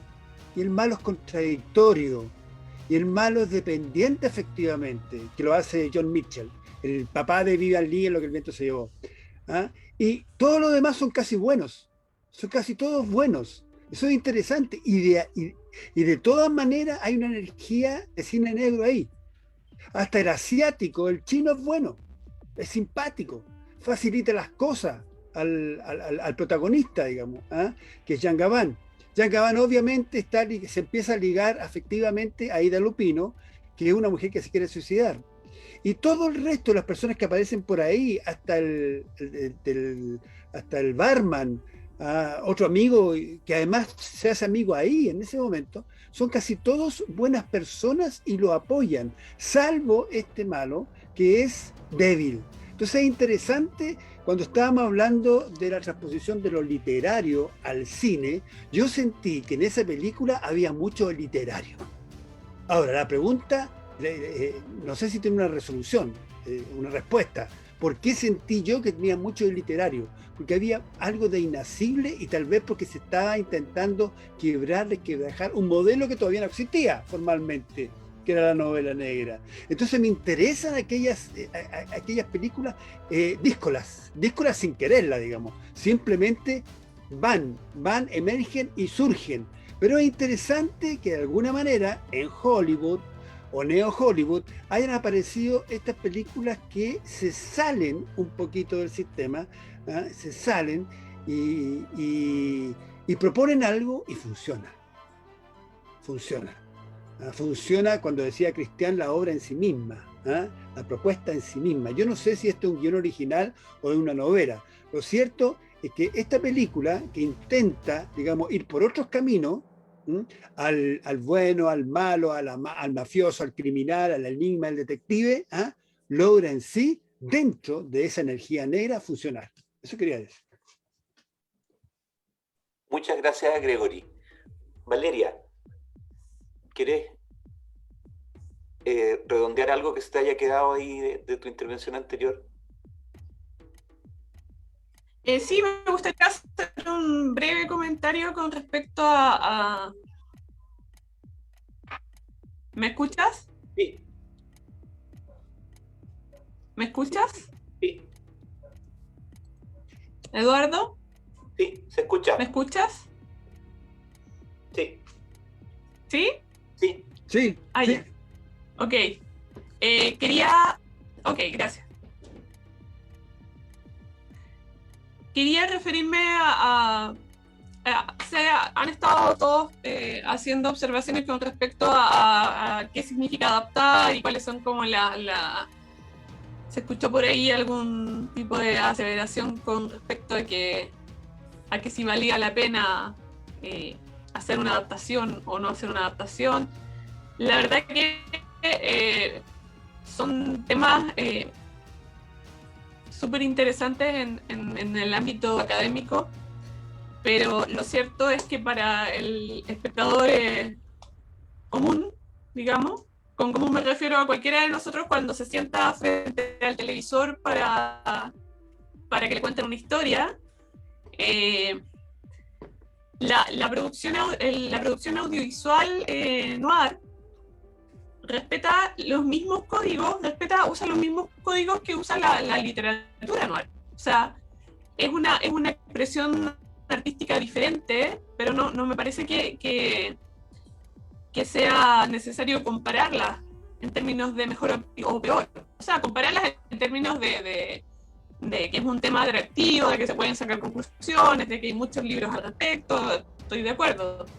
Pero si nos enfocamos un poco como en el goce del espectador o el goce del lector, también sucede que para el consumidor de novela negra ver su autor favorito transformado en serie, también es un goce extra. Siempre vale la pena, digamos, a menos que por supuesto resulte un bodrio. Y lo otro que quería puntualizar, que es muy breve, es que destacar la forma en que los personajes femeninos han ido cobrando relevancia y cambiando de lugar, saliendo del esquema de la femme fatale en las producciones y en las novelas más recientes.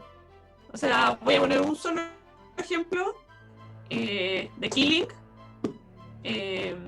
la serie de Killing, que fue un exitazo hace no muchos años, yo diría que creo que es del 2016, y la protagonista es Linden, es un personaje femenino que es la policía que está a cargo del caso, digamos, y es, bueno, el polo opuesto a la femme fatale, y además tiene la gracia de que todas las características que son atribuidas estereotipadamente al género femenino, ella no las tiene.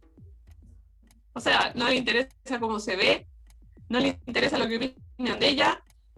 Tiene un hijo, pero en realidad no sabe qué hacer qué hacer mucho con su hijo, porque su obsesión está obsesionada con su trabajo, cosa muy aceptada cuando se trata de un personaje masculino, pero un personaje femenino es como más disruptivo, que sea como, oh, ¿verdad que tengo un hijo? Tengo que ocuparme de él. Y es al mismo tiempo un personaje que tiene una sensibilidad extrema para darse cuenta por dónde tiene que guiar su intuición para descubrir qué es lo que realmente está pasando. Bueno, ese es un ejemplo, pero podría mencionar muchos más que tienen que ver con el espacio que ha ido ganando el protagonismo femenino. O sea, hay muchos personajes femeninos ahora que son los que están a cargo de la historia, son las protagonistas, que son las detectives, que son las investigadoras, que son las abogadas a cargo de la investigación, la versión que se les ocurra. Pero hay un cambio, o sea, esto ya no es solamente la femme fatale que está ahí en costado, no, las mujeres se están apoderando de la acción.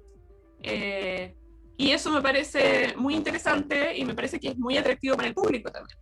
Porque finalmente el público lector yo siempre digo que hay gente que no lee, que lo único que lee son novelas negras. O sea, si va a tomar un libro, yo soy así a bibliotecas, bueno, ahora con la pandemia no se acabó un poco eso, pero cada vez que sacaba novelas negras de la biblioteca, cuando sacaba novela negra, la parte de atrás donde sale todas las veces que han sacado el libro, lo típico, clásico, que no ha cambiado eso. Las novelas negras era así como la novela manoseada, y así fecha, sacaba 1000 veces. Y cuando sacaba otro tipo de novelas, estoy hablando de novelas, grandes novelas, cuando sacaba otro tipo de novelas siempre me fijaba así en el registro de atrás, y de repente era una vez al año, una vez cada 2 años. Entonces, bueno, lo pongo solamente para matizar, en el sentido de que una de las gracias que tiene el género negro, en la versión que sea, o sea, cómics, televisión, cine o novela, llega a una cantidad de público mucho mayor de lo que uno podría imaginarse. Es un género muy popular. Y eso me parece muy interesante y creo que hay que destacarlo. Me parece súper bueno que iban de recomendaciones, porque de verdad que hay mucho material interesante. Yo me focalicé un poco en lo audiovisual, digamos, pero bueno, ahí está lleno. Y creo que es un género que tiene larga vida. Y eso. Gracias, Valeria. A propósito de lo que comenta Valeria de este cambio de los personajes femeninos y el mayor protagonismo como investigadora, ella, por modestia, no menciona que su novela justamente pasa eso, y la recomiendo mucho, El Misterio 15, donde tenemos a la investigadora Laura Naranjo. Cristian, no sé si quieres tú hacer algún comentario final. Una cosa muy breve dentro de la narrativa que yo he estado leyendo de novela policial, digamos, que podría insertarse dentro de la novela negra. Estaba tratando de recordar, hay una novela que se llama Dínamo, que no me acuerdo de quién es el escritor, ya no me acuerdo, son escritores jóvenes, pero me acuerdo de uno que es Colonia de Perros, de Gonzalo Hernández, y hay otra que creo que se llama Matar al Hijo, de otro autor, pero donde se ha ido como perfilando una figura muy interesante que es como la figura del antidetective. ¿En qué sentido? En que ya la labor y la función del detective frena y choca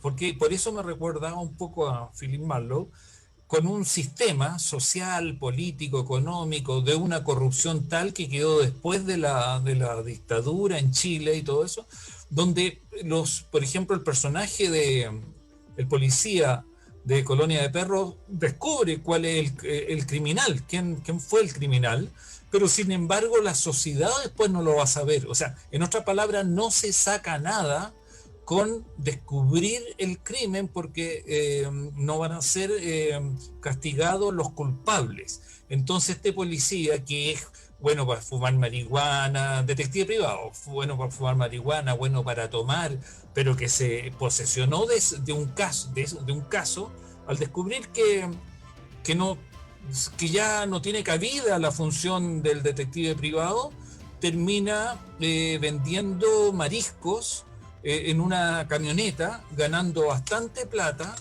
insertándose nuevamente en el sistema y por fin teniendo una novia que no tenía en los tiempos que se dedicaba a resolver crímenes. Esa figura del antidetective yo creo que puede ser trabajada al interior de una variante de la novela negra chilena. Eso. Sí.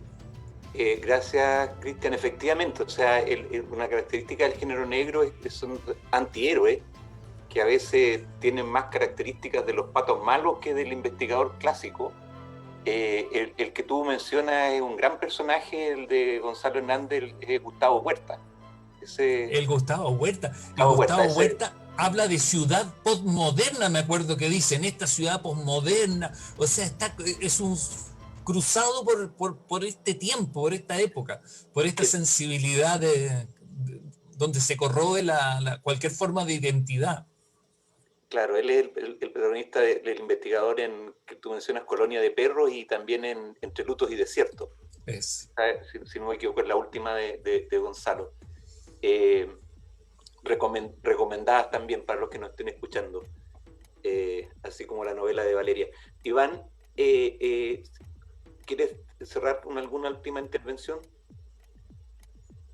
Sí, me gustaría como hacer un pequeñito de recomendaciones como justamente para la gente que no conoce el género o está entrando recién en el género. ProChile acaba de sacar un catálogo de mujeres autoras de cómics que lo está presentando por estos días, que es interesante porque es una muestra del trabajo de autoras que están realizando cómics en Chile. Ahí está la Panchuley, está la Stephanie Coné, que lleva probablemente a aportar a Trazas Negras en un número futuro con un cómic que se llama La Bolita Detective, que es un cómic que ella lleva trabajando un tiempo ya, que también toma elementos de la novela policial, con referencia literaria, un poco de humor. Y en cuanto a las novelas, lo que se hace, bueno, autores como decía recién Gonzalo Hernández, también parte de este comité de Trazas Negras. En el último número que salió hoy en la mañana de Trazas Negras, hay bastante material que aportan autores jóvenes. Está una reseña sobre, por ejemplo, lo de José Miguel Martínez, que es crítico de Granola. Hay textos de Gonzalo Hernández. Pueden encontrar también no solamente la novela, sino que en cuentos también el caso de Brenin Cardosh, que es un tremendo cuentista, que también se ha aventurado a hacer novela negra con el maldito caso de La Joya. Hay una editorial que se llama Espora, que está editando precisamente a todos estos autores de novela negra policial. Está el mismo caso, como les comentaba antes, de la literatura de Bartolomé Leal, que hay mucha gente que lo ubica por algunos libros, pero no sabe que te trae una prolífica producción. Hay gente joven como Yuri Soria Galvarro, que sacó este libro que se llama El Perseguidor de la Luz, que ganó un premio también municipal. Está este libro de Marcelo Lillo también. ¿Cuál? Marcelo Lillo, vamos a ver, se llama Niebla City. Por ahí se ve Marcelo Lillo. Bueno, le había mencionado el caso de la regla 9 de la Pablo y la Vaca, que todavía lo encuentra en librería aquí. Libro que ya tiene unos años ya, pero que es bien interesante. En el caso de los cómics, como esto también abarcaba este encuentro lo que es fantasía, le recomendaría, por ejemplo, hablando de adaptaciones sobre el modelo de Pickman, de Lovecraft, que es de Gabriel Aikel. Bueno, los clásicos como Conan, que también lo pueden encontrar hoy día, adaptación que es de una película que debió haberse hecho y que no se hizo, que estos son cómics que lo pueden encontrar en la tienda chilecomics.cl. Ahí pueden encontrar bastante oferta nacional de distintos géneros, especialmente fantástico. Hay unas revistas por ahí que se llaman 45 RPM, que están en el sitio Chile Comic, que son de policial noir.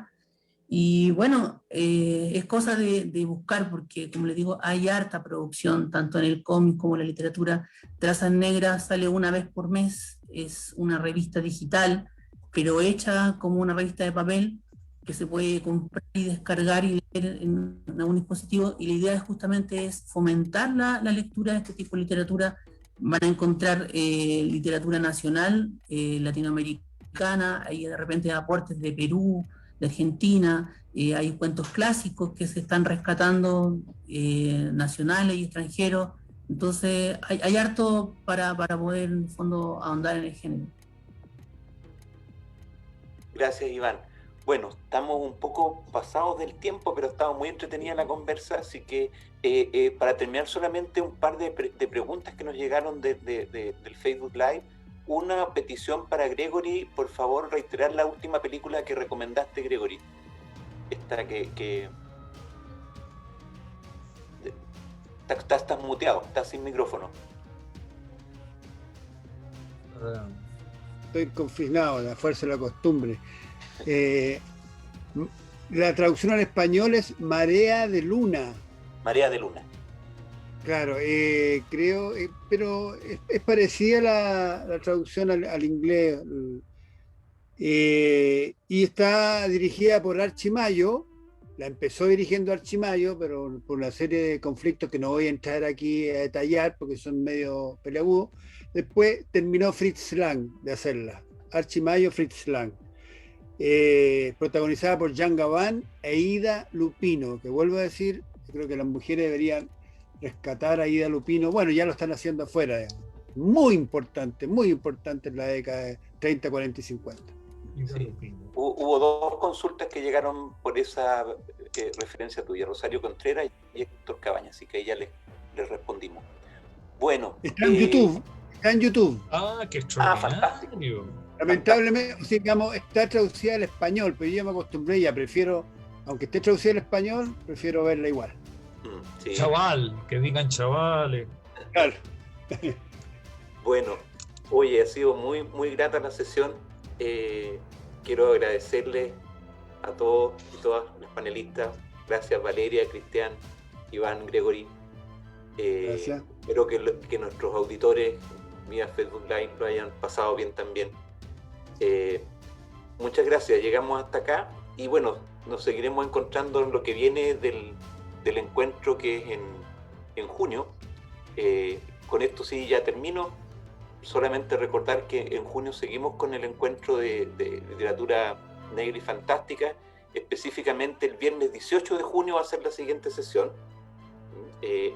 Vamos a inaugurar ahí la parte internacional del evento ese día, el viernes 18 de junio a partir de las 18:30, y después todo el sábado 19 de junio vamos a estar con actividades de negra y fantástica. Así que por favor déjense anotados ahí esas dos fechas, ese viernes y sábado de junio.